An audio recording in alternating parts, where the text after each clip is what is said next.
On this AVNation special, we sit down with AVIXA CEO Dave Labuskes, talk about the name change from InfoComm to AVIXA, also talk about the strategy behind the name change and what he sees for 2018. All that and more next on this AVNation special. The network for the AV industry. What are you listening to? This is AV. This is AVNation. This is AVNation. This is an AVNation special, one-on-one with AVIXA CEO Dave Labuskes. This is an InfoComm special. My name is Tim Albright. I am your host. With us to talk about the change from InfoComm to the brand new AVIXA. The chief guy himself, head of everything AVIXA. His name is Dave Labuskes. How are you, sir? I'm great. I'm glad to hear I'm the head of everything. Can we get that word out there to the rest of my staff? Well, your staff I can't help you with. Everybody else I can help you with. Your staff, not so much. So, in all seriousness, about a month ago, you folks invited InfoComm International, invited a number of folks. You had a group of press there, which thank you very much for inviting me. You also had a group of stakeholders, AV industry thought leaders, right? Volunteers, as well as a number of other folks. Nobody knew what this was about. When I say nobody, obviously InfoComm and AVIXA knew what this is about, but nobody outside of your organization. And believe me, we tried. All of us tried. Several texts and clandestine emails were sent and nothing, absolutely. So first of all, congratulations to you for keeping that a secret. First question, and it's the same question I asked Brad Grimes when he came on AV Week, the week that you guys announced, is why the name change? Before I answer your question, I want to use this as an opportunity to shout out to my team because there were 130 some people that knew about what was happening that week. Now, some of them had known it for a year, and some of them had known it for about 3 weeks, but not a single person broke our trust. And no, they didn't. I was just so proud to be able to be a part of that team. And so I'm not trying to delay answering, but I've complimented them as many times as I could on it and thanked them for that. Trusting is hard, but gets easier every time it works. And at the core of good relationships is trust. And I just, lots of debate about, do we tell them, do we not? When do we tell? How are we going to tell?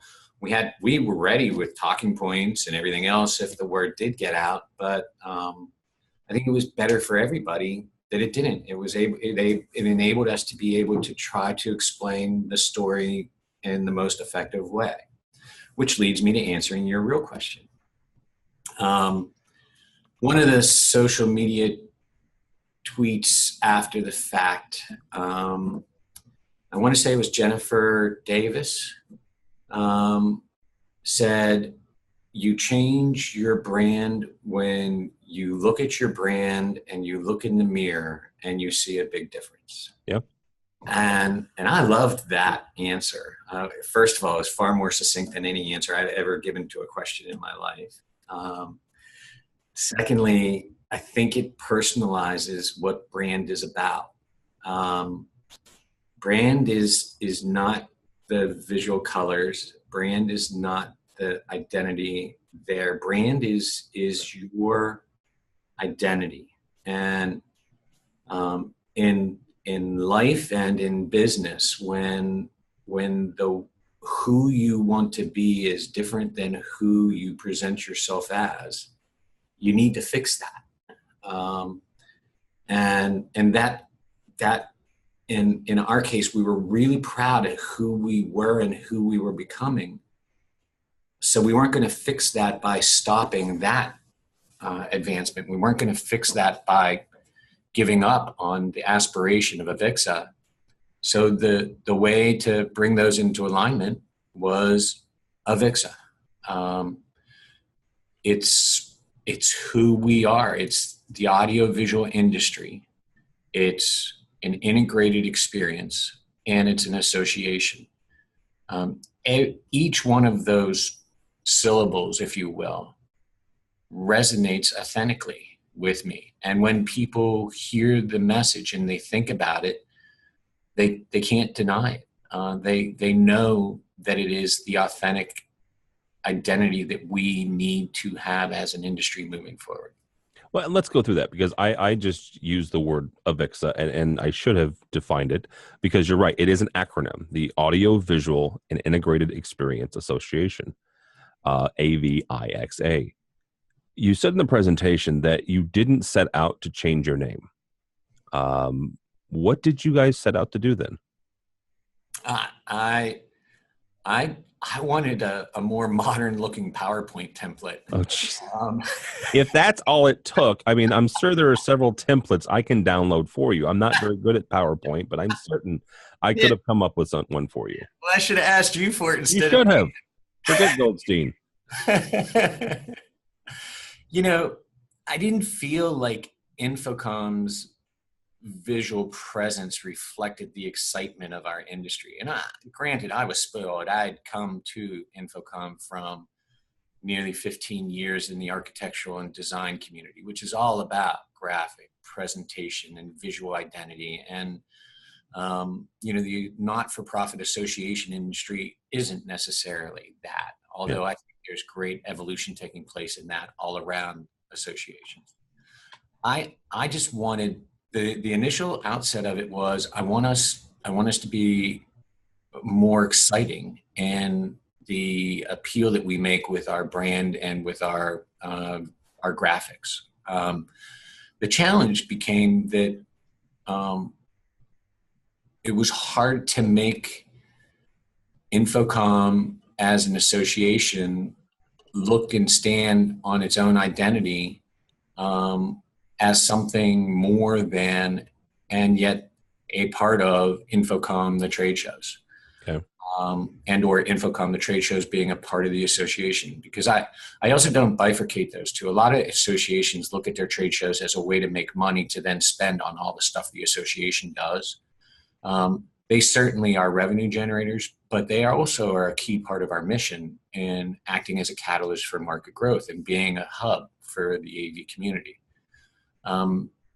When it was first presented to us that we should change our name, I sat back, and we were in a meeting. I sat back, and you know, I try really hard when somebody puts a really bold example out to not telegraph how I feel about it, because almost invariably everybody looks to me to see, does Dave think that's a good idea or a bad idea? And then we're going to decide from there. And so I try to really poker face it when these things happen, because what I want are bold ideas. I want risks. I want innovation. I gave everybody a chance to talk about it, and then we broke up the meeting. And I didn't ask for a decision. I didn't ask for that. What I did is I said, by Friday, send me an email that tells me whether you're in or not. And you don't need to send it to all, but you can if you want. And this is our senior leadership team. Okay. And what I committed to them was, we're not going to do this unless we have a big yes. This couldn't be the, that'd be cool, we should do that. It's got to be a, oh my heavens, I cannot go back from this point. Now that I've heard this, I can never be who I was before. Okay. Within 48 hours, I had that unanimously from my team. Wait, hang on for a second. Unanimously. Like, this is, we're talking about the same group of humans, and I'm not picking on AVIXA InfoComm, but people have fights over colors of carpeting, and I'm not drawing, making fun here. Unanimously. We were unanimously in agreement with the name should change. Okay. But that's still remarkable. It was. And we were, it's a little while ago, so I'm trying to remember. We certainly didn't have colors or visual identity. We didn't have the window yet. Yeah. We didn't have raspberries or tangerines. But we had some debate for some period of time about the Audiovisual and Integrated Experience Association and AVIXA. But the basic idea of this needs to change, That was unanimous. Yep. And then within, once we worked through what is the meaning of this, why are we doing this, it was fairly quick that we had buy-in to the name. And then we started building and the visual identity piece of it. And I didn't see all the iterations. I didn't see all the iterations of the other 65 names that were considered. I didn't see any of the other iterations of the visual identity. I was on a trip somewhere, shockingly, and I came back and Dan met with me in my office, and I think probably the first person that saw the visual identity outside of the marketing group. And as soon as I saw it, all of that noise you've heard of, it sounding like a pharmaceutical disappeared for me. As soon as I saw it, as soon as I could actually experience the brand with the story, it was just so exciting to me that I knew we had it. We talked a lot about other options, whether or not we create a professional society brand, and we use that professional society to highlight the association aspects of InfoComm. We talked about changing the color palette of InfoComm, but no matter what you do with InfoComm as an association, you can't turn it into AVIXA. It needed to be that bold of a statement. We as an industry need to step forward and be proud of the fact that we're the audiovisual industry. We are no more IT than a hammer and a saw are cabinet makers.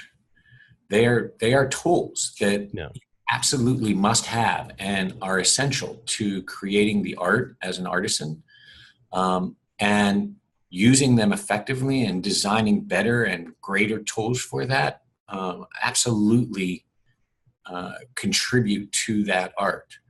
But AV is about that integrated experience, and more that's where the value.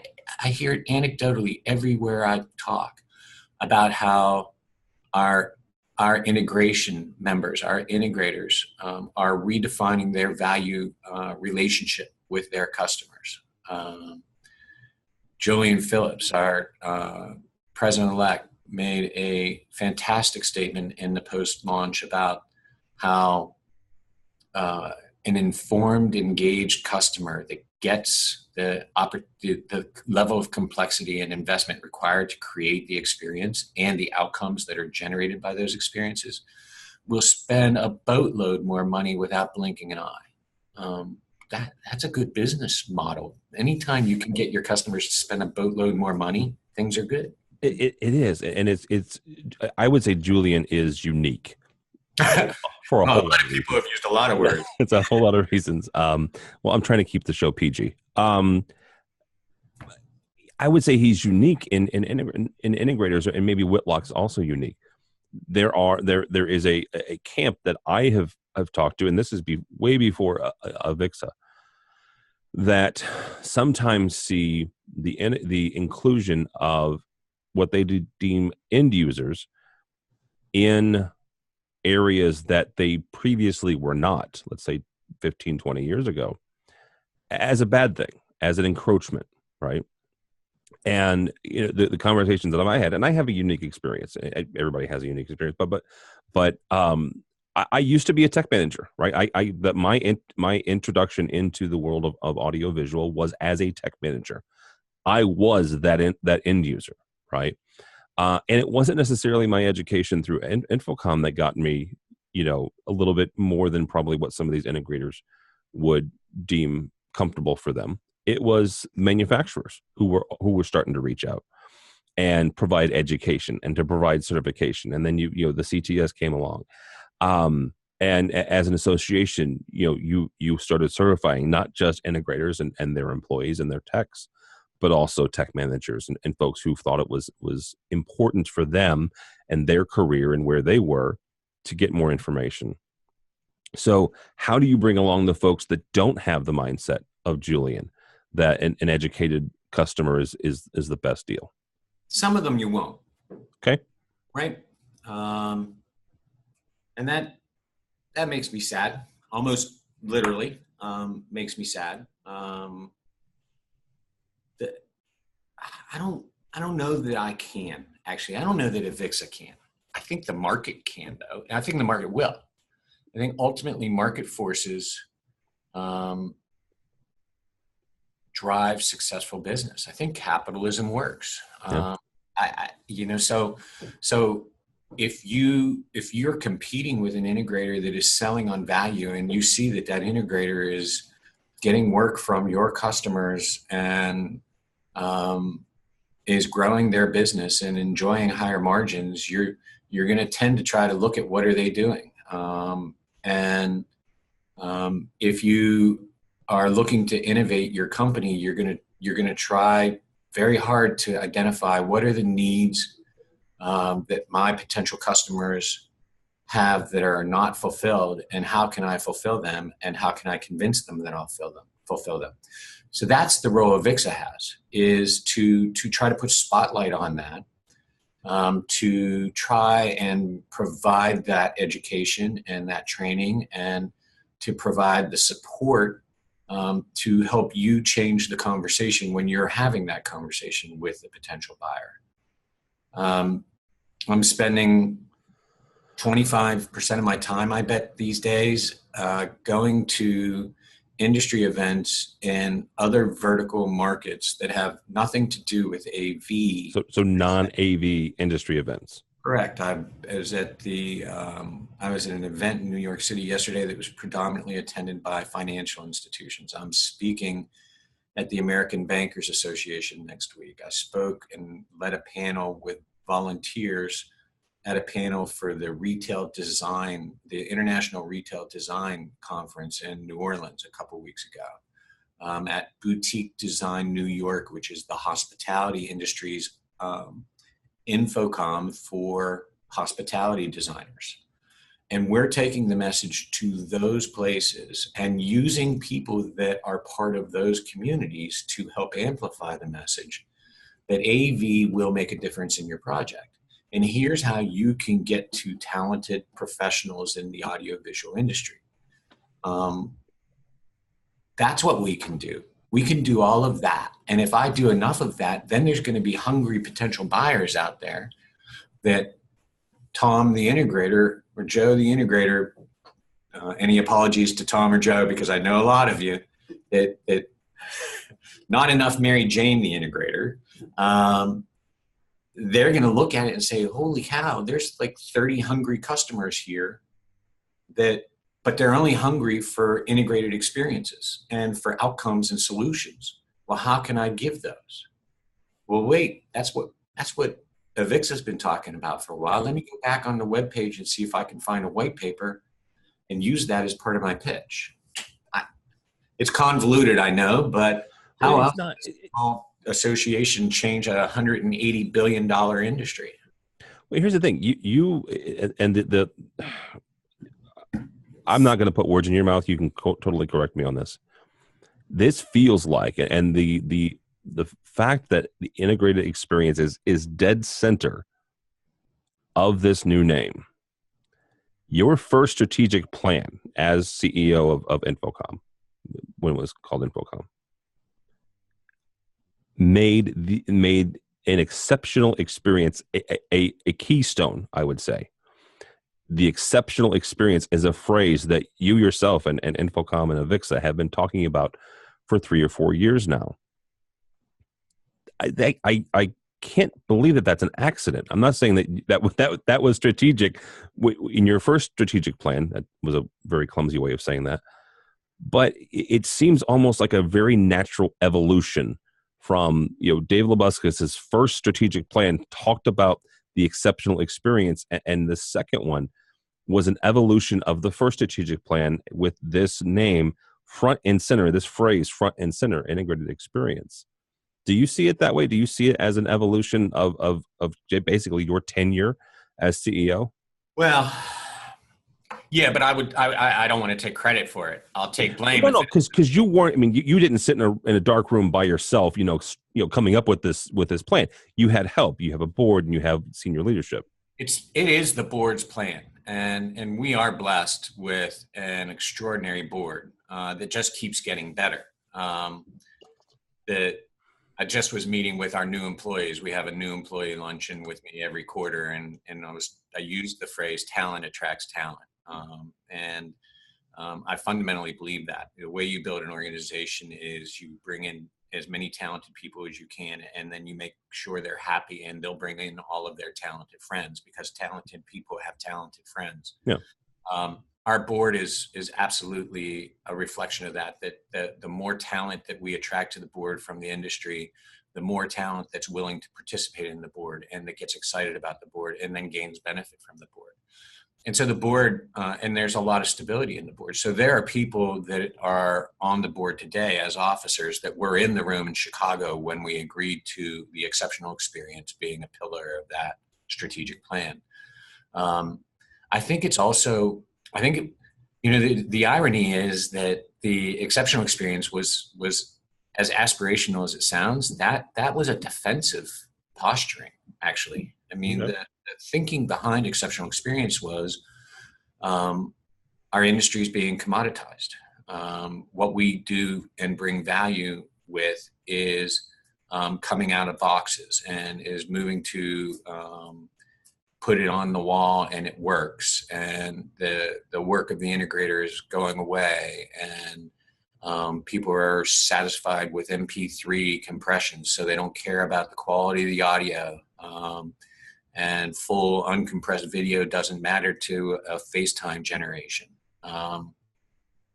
So what we need to do is make them care about all of those really amazing experiences that can be created. And if we in fact do that, it's really fundamentally based on that. Once you've had good, you want good kind of concept. Once you had a great glass of wine, you want to drink good wine. Once you've had a great teacher, you want to be taught by people that are passionate. You know, you got a good boss, you want a good boss from that point forward. And so rather than that, it was really a defense to fight the commoditization. What's changed in the current is that it's not actually a defense. What we're saying is this is who we are. This is actually an incredibly optimistic view of the future. And it came out of a defensive move, and it sounds the same, and it is absolutely the genesis for integrated experience. Is built from that pillar, which was how do we demonstrate to the end user buyers how good AV can be so that they don't see us as a commodity. And all we're doing is continuing that effort with the strategic plan. It makes complete sense. When you revealed it, and you were the one to reveal it, at least in the press briefing, it felt very emotional in the room, at least for my perception. And you had a very long a build up to it, and then you said, "Here's the new AVIXA. Here is the Audio Video Visual Integrated Experiences Association." There was applause in the room. Again, from the press corps. And the statement you made, you said, "I needed that." Why did you need that?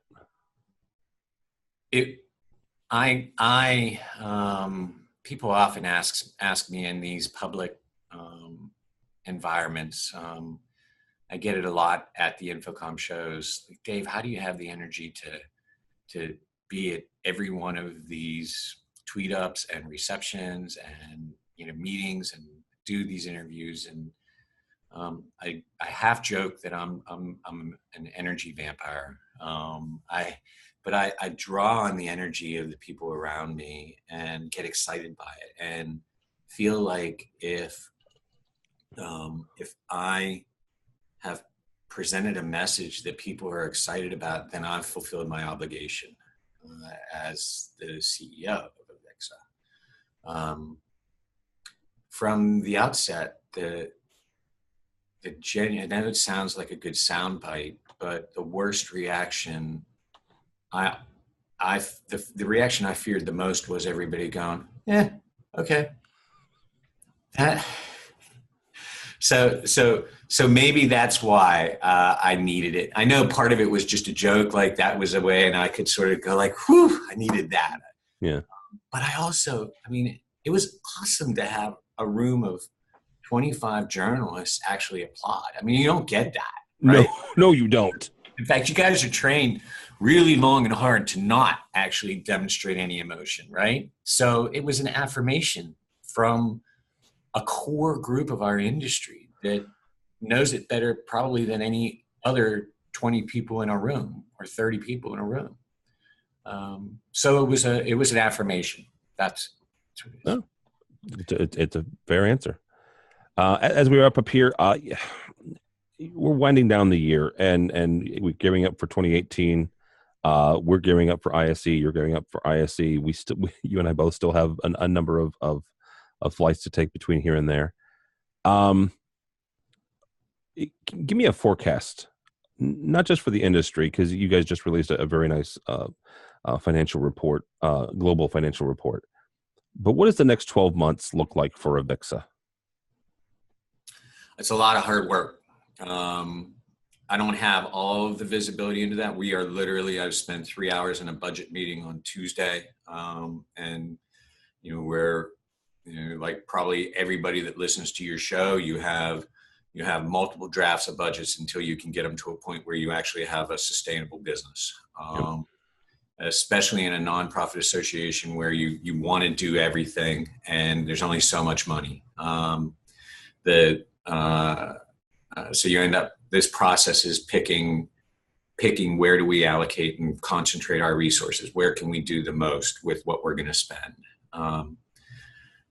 I personally see the number one area of criticality for AVIXA is to deliver on the brand promise we've made, which is to ensure that we're providing that content that enables our membership to more effectively position the value of AV when their customers are making buying decisions. It's ensuring that we have a home and relevant conversations taking place for the enterprise decision makers that we attract to AVIXA. It's ensuring that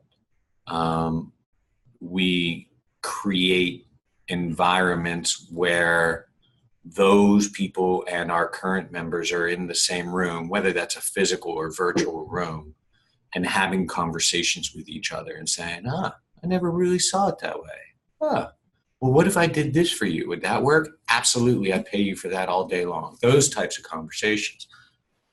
And those delivering on those things is, I don't know that that's a new class. I don't know that that's a new standard. I don't know that it's a white paper. I think it's stuff that we haven't figured out or done before, or it's what we've done before, but in a very different way. And we don't have a lot of time to figure that out. So I think 2018 is going to be a lot of throw a bunch of stuff at walls and see what sticks, and then try to ideate from that and evolve it quickly, and then try another one. So the pace is going up here in Fairfax and around the world with all of the AVIXA employees, because this is the year that we prove to all of you that we really mean it. We're gonna fight this fight with you. We're gonna hike this hike, and